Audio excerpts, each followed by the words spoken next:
السلام عليكم ورحمة الله وبركاته نحمده ونصلي على رسوله الكريم قال الله عز وجل في القرآن العظيم أعوذ بالله من الشيطان الرجيم بسم الله الرحمن الرحيم إنا فتحنا لك فتحا مبينا ليغفر لك الله ما تقدم من ذنبك وما تأخر ويتم نعمته عليك ويهديك صراطا مستقيما صدق الله المولانا العظيم وصدق رسوله النبي الكريم সুপ্রিয় দর্শক মণ্ডলী মহান আল্লাহ তাআলার দরবারে শুকরিয়া আদায় করে আজকের সুন্দর আয়োজন আমরা শুরু করতে যাচ্ছি। মহান আল্লাহ তাআলা বিজয় যাকে দান করেন মহা নেয়ামত দান করেন। বিজয় আল্লাহ পাকের মহা নেয়ামত। আল্লাহ তাআলা সূরাতুল ফাতহ নাযিল করেছেন ফাতহে মক্কার নিয়ে। আল্লাহ তাআলা বলেন ইন্না ফাতাহনা লাকা ফাতহাম মুবিনা, হে রাসূল আপনাকে আল্লাহ তাআলা প্রকাশ্য বিজয় দিয়েছেন। এখান থেকে বিজয়ের যে বিষয়টি তা আমরা জানতে পারি। বিজয়ের শিক্ষা কি, অর্জন কি, আমাদের করণীয় কি, আজকে এই বিষয় নিয়ে আমরা কথা বলবো। কথা বলার জন্য যিনি আমাদের সাথে আছেন বিশিষ্ট ইসলামী চিন্তাবিদ, শিক্ষাবিদ, অত্যন্ত চমৎকার সুন্দর আলোচনা করে থাকেন শায়েখ মুফতি রেজাউল হক, অধ্যক্ষ নয়াটলা মডেল কামিল মাদ্রাসা মগবাজার ঢাকা। সাথে আছি আমজাদ হোসেন হেলালি। আসসালামু আলাইকুম ওয়া রাহমাতুল্লাহ। শেখ কেমন আছেন আপনি? আলহামদুলিল্লাহ, আল্লাহ পাকের মেহেরবানি। আপনি কেমন আছেন? জি আলহামদুলিল্লাহ, আল্লাহ তাআলা ভালো রেখেছেন। আজকে আপনার কাছে আমরা জানবো যে বিজয়, আপনি জানেন যে আল্লাহ তাআলা আমাদেরকে মহান বিজয় দিয়েছেন। এই বিজয় শুনলেই কেমন যেন অন্তরাত্মা একটা আনন্দ অনুভব করে। তো এই বিজয়ের শিক্ষা কি এবং আমাদের করণীয় কি, এ সম্পর্কে আজকে আপনার কাছে আমরা শুনবো। আলহামদুলিল্লাহ, আলহামদুলিল্লাহ ওয়া কাফা ওয়া সালামুন আলা ইবাদিহিল্লাযীনা ইসতাফা, আম্মা বা'দ। আউযু বিল্লাহি মিনাশ শাইতানির রাজীম। বিসমিল্লাহির রহমানির রহিম। ইযা জাআ নাসরুল্লাহি ওয়াল ফাতহু ওয়া রাআইতান নাসা ইয়াদখুলুনা ফি দীনিল্লাহি আফওয়াজা ফাসাব্বিহ বিহামদি রাব্বিকা ওয়াস্তাগফিরহু ইন্নাহু কানা তাওয়াবা। সাদাকাল্লাহুল আযীম। আজকে বিজয় এবং এর শিক্ষা প্লাস এর করণীয় এ বিষয়ে আমাদের আলোচ্য বিষয়।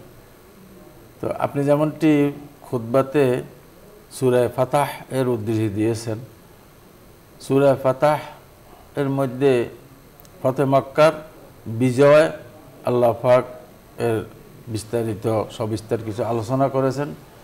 বিজয় আমাদের মৌলিক একটা জিনিস, চাহিদা, প্লাস আল্লাহ পাক সুবহানাহু ওয়া তাআলার পক্ষ থেকে এক বিশেষ নেয়ামত, হুররিয়ত, আজাদি। আমরা পরাধীনতা থেকে স্বাধীনতা লাভ করব, প্লাস আমাদের যে কোনো সমস্যা থেকে সমাধান করে আমরা স্বাধীন হব, স্বাধীনচেতা হব, এটাকে আমরা বিজয় বলি সাধারণত। তো বিজয় আল্লাহ রাব্বুল আলামিনের পক্ষ থেকে একটি নিয়ামত। আল্লাহ রাব্বুল আলামিনের সাহায্য রহমত দিয়েই বিজয় লাভ করা হয়। আমরা মুসলমানরা যুগ যুগ থেকে জনাবে মুহাম্মদুর রাসূলুল্লাহ সাল্লাল্লাহু আলাইহি ওয়াসাল্লামের জামানা থেকে বিজয়ের স্বাদ পেয়ে আসছি এবং বিজয় দেখে আসছি। ইতিহাস আমাদেরকে সাক্ষ্য দেয় বিজয় রাসূল সাল্লাল্লাহু আলাইহি ওয়াসাল্লামের জামানা থেকে হয়ে আসছে। অদ্যাবধি আমরা বিজয়ের স্বাদ পেয়ে যাচ্ছি, নতুন নতুন করে আমরা বিজয় লাভ করছি। আমাদের বাংলাদেশেও বিজয়, অল্প কিছুদিন আগে আমাদের একটা বিজয় হয়েছে। তো এগুলো আল্লাহ পাকের নেয়ামত। আমি এক কথায় বলবো, আল্লাহ পাকের সরাসরি প্রত্যক্ষ সাহায্য দিয়েই আল্লাহ পাক এই বিজয় দান করেছেন। হুনাইনের যুদ্ধে রাসূলুল্লাহ সাল্লাল্লাহু আলাইহি ওয়াসাল্লামের সাহাবায়ে কেরামের আধিক্যতা সত্ত্বেও সাহাবায়ে কেরামের কিছুটা পদস্খলনময় একটু বিচ্যুতি হয়েছিল প্রথম দিকে। পরবর্তীতে আল্লাহ পাক সাহায্য করে প্রত্যক্ষ মদত দিয়ে তাদেরকে বিজয়ের স্বাদ আস্বাদন করিয়েছেন। তো এই বিজয় আমাদের আল্লাহ রাব্বুল আলামিনের নেয়ামত, আল্লাহর রহমতে আমরা বিজয় লাভ করি। তো বিজয় লাভ করার পরে আমাদের কি করণীয়, সেই প্রসঙ্গে আমি পবিত্র কোরআনে মজিদ থেকে একখানা আয়াত সূরার অংশবিশেষ তেলাওয়াত করেছি। ইজা জাআ নাসরুল্লাহি ওয়াল ফাতহু, যখন আল্লাহর প্রত্যক্ষ মদদ আর সাহায্যে বিজয় আসবে, কামিয়াবি হবে, তো তোমরা দেখবে ওরাআইতান নাসা ইয়াদখুলুনা ফি দীনিল্লাহি আফওয়াজা, তোমাদের দ্বীনের মধ্যে, ধর্মের মধ্যে, তোমাদের দলের মধ্যে দেখবে অন্য দলের লোকরা দলে দলে দলে দলে ঝাঁকে ঝাঁকে তোমরা তারা ডুবে গেছে, অর্থাৎ তোমাদের প্রতি সমর্থন জানাচ্ছে। এটাই তোমাদের করণীয় কি? আমাদের করণীয় সম্পর্কে আল্লাহ পাক সুবহানাহু ওয়া তাআলা বলেন ফাসাব্বিহ বিহামদি রাব্বিকা ওয়াস্তাগফিরহু। বিজয়ের স্বাদ আস্বাদন করো, বিজয়ের মজা উপভোগ করো, বিজয়ের সমস্ত খুশি তোমরা মানাও, সাথে সাথে তোমাদের মধ্যে যেন কোনো ধরনের অহমিকা না আসে, যেন কোনো ধরনের এমন কোনো ভাব যেন না আসে যে ভাবের দরুন তোমাদের বিজয়ের সেই ম্লান হয়ে যায়, অর্জন নষ্ট হয়ে যায়। চমৎকার আপনি বলছিলেন। দর্শক মণ্ডলী, আজকে আমরা বিজয় নিয়ে কথা বলছিলাম। সত্যি বিজয় পাওয়ার পরে একটা জাতির জন্য প্রথমত যে বিষয়টি করণীয়, তা ইতিমধ্যে আলহামদুলিল্লাহ আমরা করে এসেছি, তা হলো কৃতজ্ঞতা জ্ঞাপন, আল্লাহ পাকে শুকরিয়া আদায় করা।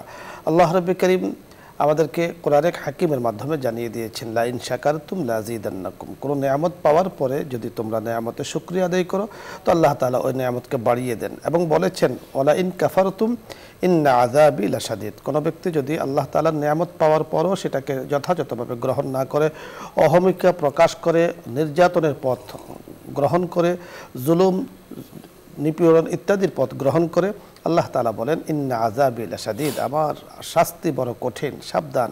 কোনোভাবেই অহমিকা প্রকাশ করা যাবে না। আমাদের জন্য নমুনা রয়েছে, রাসূল আকরাম সাল্লাল্লাহু আলাইহি সাল্লাম মক্কা বিজয় করেছেন, আর সেদিন রাসূল কি ঘোষণা দিয়েছেন? সবল যারা, তারা দুর্বলদের উপরে কোনোভাবে নির্যাতন করতে পারবে না। নারী পুরুষ, যারা বয়োবৃদ্ধ, যারা শিশু আছে, তাদের উপরে কোনো ধরনের অত্যাচার করা যাবে না, কোনো ধরনের জুলুম করা যাবে না। রাসূল আকরাম সাল্লাল্লাহু আলাইহি সাল্লাম আরও বলেছেন, দুর্বল যারা, তারা কোনোভাবে নির্যাতিত হবে না, যারা ঘরে থাকবে তারা কোনোভাবে নির্যাতিত হবে না। সত্যি রাসূল আকরাম সাল্লাল্লাহু আলাইহি সাল্লামের শিক্ষাগুলো যখন আমরা অর্জন করব, আমাদের জীবনে অনেক কিছু ইনশাআল্লাহ আমরা পেয়ে যাব। কবি বলেছেন, শুকরে নিয়ামত নিয়ামতাত আফজু কুনাদ, কুফরে নিয়ামত আজকাফাত বিরু কুনাদ। বিশ্ববরণ্য কবি আল্লামা শেখ সাদী রহমতুল্লাহ আলাইহি বলেন যে কোনো ব্যক্তি যদি শুকরিয়া আদায় করে তো আল্লাহ তাআলা নেয়ামত সাথে সাথে বাড়িয়ে দেন, আর যদি নাশুকরি করে, অকৃতজ্ঞতা জ্ঞাপন করে, তো আল্লাহ তাআলা তার নেয়ামতকে ছিনিয়ে নেন এবং যা দিয়েছেন তা কমিয়ে দেন। আল্লাহ রাব্বুল কারীম আমাদেরকে কথাগুলো বোঝার তৌফিক দান করুন। মহান বিজয় আল্লাহ তাআলা দান করেছেন, আল্লাহ তাআলার শুকরিয়া আদায় করা আমাদের জন্য অত্যন্ত জরুরি। এই বিষয়টি আমরা খেয়াল রাখবো, কোনোভাবেই যেন আমাদের অর্জন যেন নষ্ট না হয়, কেউ নষ্ট করতে না পারে, কোনোভাবেই ভেতরের বাহিরের আমাদের এই স্বাধীনতা, এই মহান বিজয় অর্জন করতে না পারে। সেজন্য আমাদের সকলকে সতর্ক থাকতে হবে। আল্লাহ রাব্বুল কারীম কোরআনে কারীমের মাধ্যমে, সুন্নতের মাধ্যমে, হাদিসের মাধ্যমে, রাসূল আকরাম সাল্লাল্লাহু আলাইহি সাল্লামের মাধ্যমে আমাদেরকে জানিয়ে দিয়েছেন যে সীমান্ত পাহারা দেওয়া, নিজের সীমানাকে রক্ষা করা অত্যন্ত জরুরি একটি কাজ। আল্লাহ তাআলা আমাদেরকে বোঝার তৌফিক দান করুন।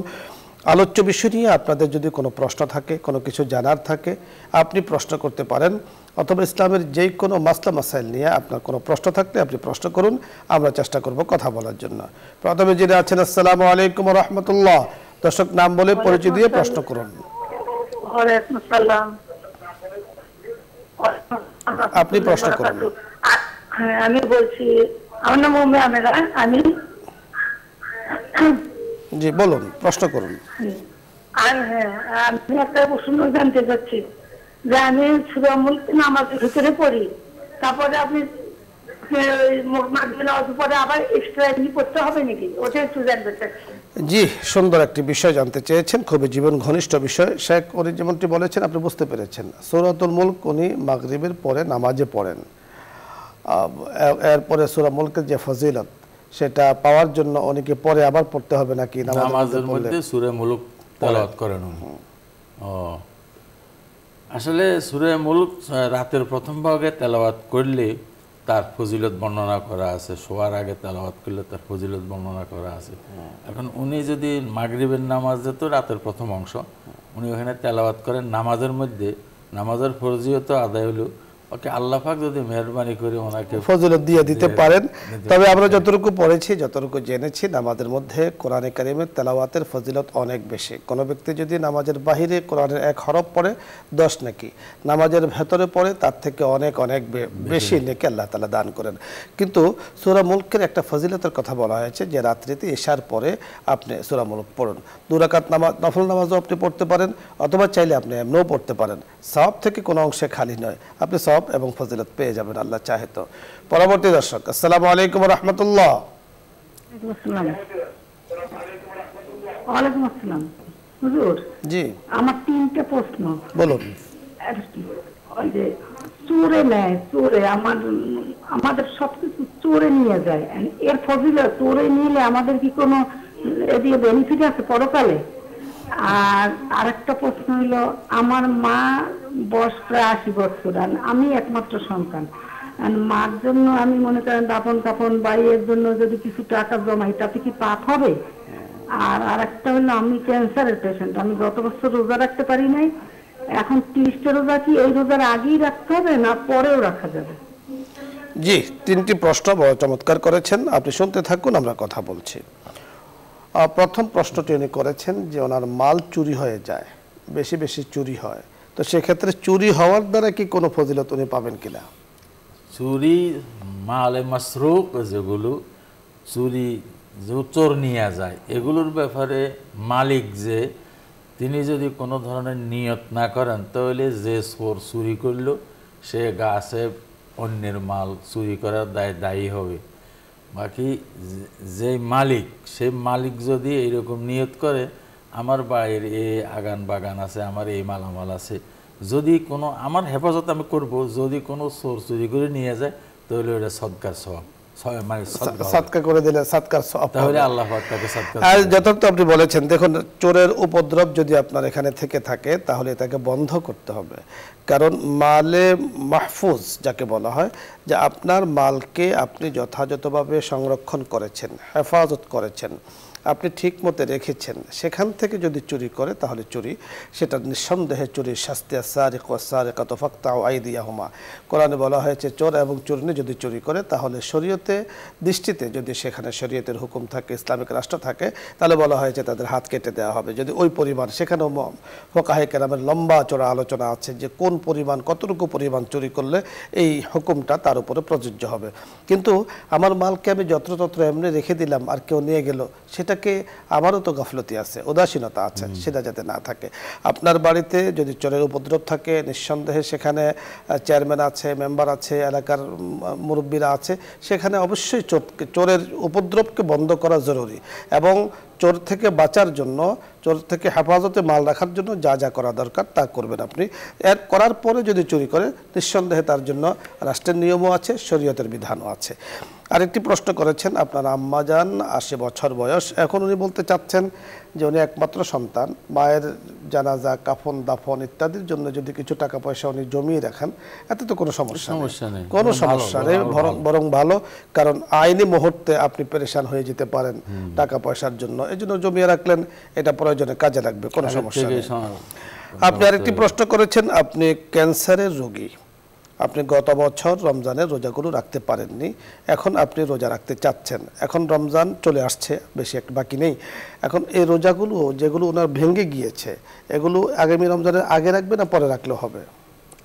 রমজান শেষ হওয়ার পরে রমজানের ভাঙতি রোজাগুলো রাখা নিয়ম, পরবর্তী রমজানের রোজা আসার আগে পর্যন্ত। এখন যদি উনি না কুলে, সেটা হলো ভিন্ন কথা। আপনার জন্য আসলে উচিত হলো রোজাগুলো রেখে নেওয়া। শরীয়তে 1 বছর আপনাকে সময় দিয়েছে, 1 বছরের মধ্যে আপনি 30টি রোজা একসাথে রাখা জরুরি নয়, আজকে একটি, 2 দিন পরে একটি, 3 দিন, আপনার শরীরের অবস্থা অনুযায়ী রোজাগুলো আপনি রেখে নেওয়া, এটা হলো ভালো। কোনো কারণে যদি রমজানের আগে রোজা রাখতে না পারেন, তা রমজানের পরেও রাখতে হবে, ভাঙতি রোজাগুলো রাখতে হবে, এগুলো কিন্তু মাফ নয়। আমাদের অনেকের ধারণা এরকম যে রোজা যেটা রাখতে পারিনি, সময় চলে গিয়েছে, রমজান চলে আসছে, এরপরে রোজাগুলো মাফ হয়ে যাবে না। নামাজ এবং রোজা যেটা ছুটে যায় সেটাকে আদায় করতে হয়। মুফতি সাহেব, ধন্যবাদ আপনাকে, দর্শক মণ্ডলী ধন্যবাদ আপনাদেরকেও জানাচ্ছি, আজকে এত সুন্দর আয়োজনে আপনারা শরীক হয়েছেন এবং ইসলামিক বিষয় নিয়ে কথাবার্তা শুনেছেন, প্রশ্ন নিয়েছেন, প্রশ্ন করেছেন, প্রশ্নের উত্তর নিয়েও কথাবার্তা শুনেছেন। আল্লাহ রাব্বি করিম আপনাদেরকে নেক হায়াত দান করুন, আমাদের সকলকে কল্যাণের ফয়সালা করুন, আল্লাহ পাকের রহমতের চাদরে আল্লাহ তাআলা আমাদেরকে ডেকে রাখার ব্যবস্থা করুন। রাব্বি করিমের কাছে সেই কামনা করে আজকের মতো বিদায় নিচ্ছি। আসসালামু আলাইকুম ওয়া রাহমাতুল্লাহি ওয়া বারাকাতুহু। দোয়া হবে, দরুদ ইস্তিগফার পাঠ করি। আল্লাহুম্মা সাল্লি আলা সাইয়্যিদিনা ওয়া নাবিয়্যিনা ওয়া শাফিঈনা ওয়া হাবিবিনা ওয়া মাওলানা মুহাম্মদ সাল্লাল্লাহু আলাইহি ওয়া আলা আলিহি ওয়া আসহাবিহি ওয়া বারাকা ওয়া সাল্লাম। আস্তাগফিরুল্লাহ রাব্বি মিন কুল্লি যামবিন ওয়া আতুবু ইলাইহি লা হাওলা ولا قوة إلا بالله العلي العظيم الحمد لله رب العالمين ربنا ظلمنا أنفسنا وإن لم تغفر لنا وترحمنا لنكونن من الخاسرين رب ارحمهما كما ربياني صغيرا رب ارحمهما كما ربياني صغيرا يا كريم يا رحيم يا راحم المساكين মাওলাই করিম মহান বিজয় নিয়ে আমরা কথাবার্তা বলেছি। মাওলাই করিম বিজয় আপনার পক্ষ থেকে মহান দান। ইয়া করিম আপনার নেয়ামতের আমরা শুকরিয়া আদায় করছি। মেহেরবানি করে আপনি কবুল ও মঞ্জুর করে নেন। মেহেরবানি করে আমাদের জিন্দেগির গুনাহগুলো মাফ করে দেন। ইয়া আল্লাহ, দেশের জন্য, দেশের স্বাধীনতা সার্বভৌমত্বের জন্য যারা প্রাণকে উৎসর্গ করেছেন, জীবন দিয়েছেন, মাওলাই করিম মেহেরবানি করে শাহাদাতের আলা মাকাম তাদেরকে দান করেন। যে উদ্দেশ্যে দেশকে স্বাধীন করেছেন, বিজয় এনে দিয়েছেন, মাওলাই করিম মেহেরবানি করে বিজয়ের উপরে আমাদেরকে প্রতিষ্ঠিত থাকার তৌফিক দান করেন। ইয়া আল্লাহ, আপনার জমিনে আপনার জিকির হবে, আপনার জমিনে আপনার গুণকীর্তন হবে, আপনার জমিনে আপনার নেয়ামতের শুকরিয়া আদায় হবে। মেহেরবানি করে সেই ব্যবস্থা আপনি কুদরতিভাবে করে দেন। পারস্পরিক মায়া মোহাব্বত উলফত ভালোবাসা আপনি তৈরি করে দেন। ইয়া করিম ইসলামিক প্রোগ্রাম, ইসলাম আমরে প্রোগ্রামকে আপনি কবুল করে নেন। একে জরিয়া করে নিউজ 24-এর সাথে আমরা যারা যুক্ত আছি, আয়োজক বৃন্দ যারা আছেন, মাওলাই করিম প্রতিষ্ঠাতা যারা আছেন, পরিচালক বৃন্দ যারা আছেন, মাওলাই করিম ইয়া আল্লাহ চেয়ারম্যান মহোদয় আছেন, পরিবারের সদস্যবৃন্দ যারা আছেন, ইসলাম আমরার পরিবারের সদস্য যারা আছেন, মেহেরবানি করে সকলকে মাফ করে দেন। ইয়া আল্লাহ, নেকির কাজের উসিলায় দুনিয়া আখিরাতে কল্যাণের ফয়সালা করে দেন। দুনিয়া আখিরাতের तमाम বালা মুসিবত থেকে আপনি হেফাজত করেন। ইয়া আল্লাহ, বরকতময় জিন্দেগির ফয়সালা করে দেন, বরকতময় রিজিকের ফয়সালা করে দেন, বরকতময় সময়ের ফয়সালা করে দেন। ইয়া আল্লাহ, ইলমে আমলে ইবাদতে আমাদেরকে বরকত দান করেন। মাওলাই করিম মেহেরবানি করে এই দেশের প্রতিটি নাগরিককে ইয়া আল্লাহ মেহেরবানি করে স্বাধীনতার স্বাদ আস্বাদন করার তৌফিক দান করেন। মাওলাই করিম ইয়া আল্লাহ ইয়া রাহিম, সূরাতুন নাসর আপনি জানিয়ে দিয়েছেন বিজয় যখন আসে আপনার প্রশংসা করার জন্য, ফাসাব্বিহ বিহামদি রাব্বিকা ওয়াস্তাগফির ইন্নাহু কানা তাওয়াবা। ইয়া আল্লাহ, বেশি বেশি করে আমাদেরকে হামদ ও সানা করার তৌফিক দান করেন। ইয়া আল্লাহ, আপনার গুণকীর্তন করার তৌফিক দান করেন।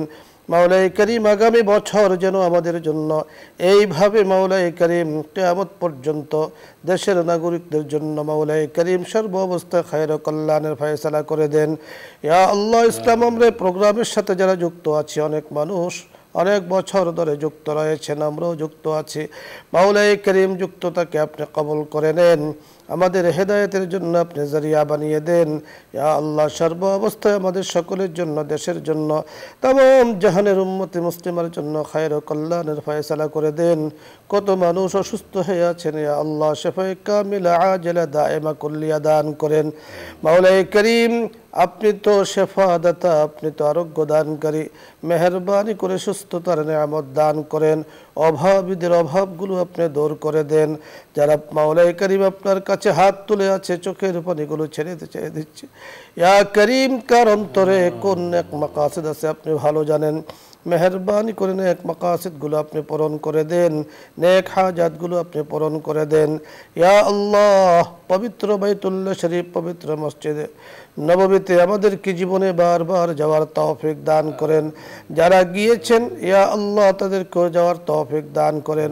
যারা এখনো যেতে পারেনি ইয়া করিম মেহেরবানি করে যাওয়ার বারবার তৌফিক দান করেন। মাওলাই করিম দুরুদের উপরে আমল করার তৌফিক দান করেন।